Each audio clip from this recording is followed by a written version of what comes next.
Primeiramente, boa noite. O tema do nosso grupo ficou como Fundamentos da Economia e Inflação, e quem faz parte do nosso grupo é o Kaique, Thalita, Laura e eu, Ivan. Para a gente começar com a introdução, vamos falar um pouco do que seria essa inflação.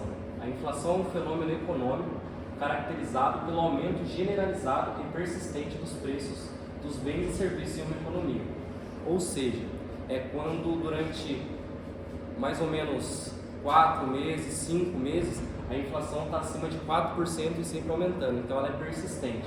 É um tema muito importante para a economia, pois pode afetar a estabilidade econômica e o padrão de vida da população.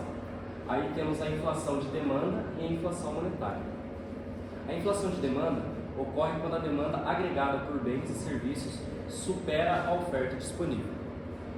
Isso pode ser causado por um aumento da renda disponível, um aumento da confiança dos consumidores ou uma política fiscal expansionista. Aí temos a inflação monetária. A inflação monetária ocorre quando há um aumento excessivo da oferta de moeda em uma economia. Isso pode ser causado por uma política monetária expansionista, que aumenta a quantidade de dinheiro em circulação e reduz a taxa de juros, ou seja, a moeda perde o seu valor. Aí, sobre isso, a gente tem os efeitos da inflação. E os efeitos da inflação incluem efeitos sobre a economia e efeitos sobre os investimentos. Em questão à economia, a inflação pode reduzir a estabilidade econômica, pois pode criar incerteza sobre o futuro e afetar a confiança dos investidores. Além disso, a inflação pode reduzir o poder de compra da população, afetar a competitividade das empresas. Ou seja, o cidadão brasileiro começa a perder a confiança em investir no Brasil e perde o poder de compra, então ele acaba não conseguindo comprar mais o carro que ele almeja, não consegue mais comprar uma moto, uma casa, porque o poder de compra diminui. Efeito sobre os investimentos é que a renda fixa perde a atratividade se os juros não superam a inflação. Ações e imóveis tendem a proteger melhor. Em questão aos efeitos na economia, a inflação pode reduzir o padrão de vida da população, pois pode aumentar o custo de vida e reduzir o poder de compra. Além disso, a inflação pode criar a incerteza sobre o futuro e afetar a confiança dos consumidores, que é como eu já havia falado, o consumidor acaba não conseguindo comprar aquilo que ele almejava comprar porque o dinheiro desvalorizou. E exemplos de inflação, a gente tem a questão da hiperinflação no Brasil nos anos 80 e 90. Isso foi um exemplo de inflação extrema, que afetou a economia e a sociedade. O Brasil enfrentou uma hiperinflação que chegou a atingir taxas anuais de mais de 1000% ao ano. Isso o que é? Um cidadão brasileiro ia no mercado e queria comprar, sei lá, uma coxinha, e a coxinha estava, sei lá, R$1,50 de manhã, quando ele voltasse à tarde já estava R$5, no outro dia já estava 10, e esse valor continuava a aumentar durante os dias. E por conta disso, o Brasil acabou ficando com uma dificuldade muito grande de comprar as coisas. Isso foi até o início que a gente teve a mudança pro real no Brasil.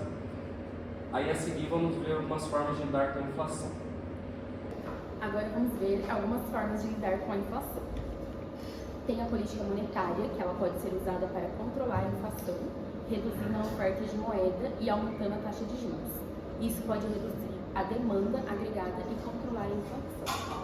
E tem a política fiscal, que pode ser usada para controlar a inflação, reduzindo gastos públicos e aumentando os impostos. Tem a redução do poder de compra, pois os preços de bens e serviços eles aumentam, e a incerteza econômica, que ela pode dificultar e prever o futuro e tomar decisões informadas. Tem os exemplos para um melhor entendimento. Conforme a inflação tem afetado a economia, problemas com o valor de produtos mesmo simples e qualidade ao serviço têm aumentado os valores. Dando continuação aqui ao projeto, a gente tem a inflação acumulada em 12 meses, que em relação à inflação com o passar dos anos, é visto um salto imenso de 100% a 200% em meio ao ano de 1985, alcançando seu pico em 1990, onde só tarde em meados de 1995 passa a cair completamente. A gente também tem a política fiscal e o seu uso, onde aqui a gente explica um pouquinho mais sobre ela. A política fiscal, mesmo já citada anteriormente, volta a aparecer como um exemplo sobre a ajuda perante a redução dos maiores gastos conforme o aumento da inflação. A mesma tem uma grande ajuda no final, reduzindo os gastos públicos totais e também auxiliando no aumento dos impostos. Com essa redução, há uma maior redução perante os maiores gastos em meio à inflação. A gente também tem a política monetária, como anteriormente falamos sobre a política fiscal. A política monetária e seu uso também é uma ferramenta muito importante para o controle sobre a inflação. A gente também tem a política monetária e o seu uso.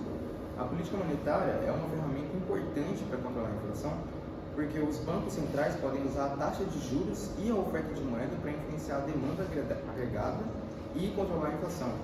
A gente também encontra a taxa de juros. A taxa de juros é uma ferramenta importante para controlar a inflação. Quando a taxa de juros aumenta, o custo do crédito aumenta, o que pode reduzir a demanda agregada e controlar a inflação. A gente também tem a oferta da moeda. A oferta da moeda também é uma ferramenta importante para controlar a inflação. Quando a oferta da moeda aumenta, a demanda agregada pode aumentar, o que pode levar à própria inflação. Temos os gastos públicos. Os gastos públicos podem ser reduzidos para controlar a inflação.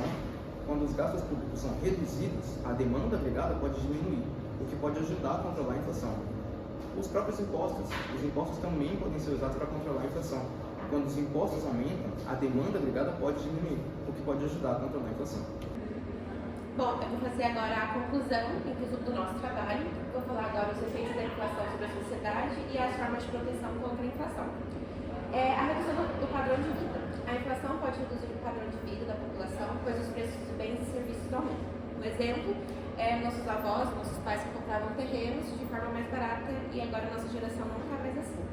A distribuição de renda. A inflação pode afetar a distribuição de renda, pois alguns grupos podem ser mais afetados do que os outros. O rico fica mais rico e o pobre fica mais pobre. Investimento em títulos indexados à inflação.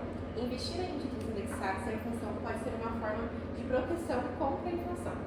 Investimentos em ativos reais. Investir em ativos reais, como imóveis e commodities, pode ser uma forma de proteção contra a inflação. Diversificação de investimento. Diversificar os investimentos pode ser uma forma de proteção contra a inflação. Conclusão. A inflação é um fenômeno econômico complexo que pode ter impactos significativos sobre a economia e a sociedade. É fundamental entender as causas e efeitos da inflação, bem como as formas de controle e proteção contra ela. A política monetária e fiscal podem ser usados para controlar a inflação, mas é importante considerar os efeitos colaterais dessas políticas. Além disso, a inflação pode ter impactos distributivos, afetando diferentes grupos da sociedade de maneira desigual. Para finalizar, os principais pontos a inflação é um aumento generalizado e persistente dos preços dos bens e serviços. A política monetária e fiscal podem ser usadas para controlar a inflação. A inflação pode ter impactos distributivos e afetar diferentes grupos da sociedade de maneira desigual. É fundamental ter uma política econômica sólida e bem estruturada para controlar a inflação e promover estabilidade econômica. Nossas referências são os livros e é isso, agradecemos imensamente. Qualquer dúvida, perguntar para a professora Daiane.